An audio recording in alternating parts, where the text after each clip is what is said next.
मी शिल्पास किचनमध्ये तुमचं मनापासून स्वागत आहे। तुम्ही बघू शकता, तुम्हाला व्हिडिओमध्ये दिसत आहे हे आहे वांग्याची भाजी नाही आहे, डाळ वांग करत आहे।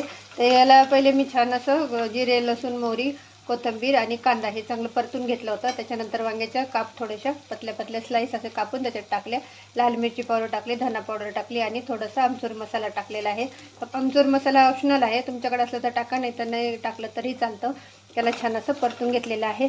आता हे चांगली भाजी आपली बघू शकता तुम्ही, हे वांग्याच्या फोडी चांगल्याशा याच्यामध्ये परतून आणि थोड्याशा हलक्या शिजलेल्या आहेत। आता आपण याच्यात टाकणार आहोत आपली डाळ। बघू शकता आपल्याला ही छान अशी डाळ याच्यात टाकायची आहे।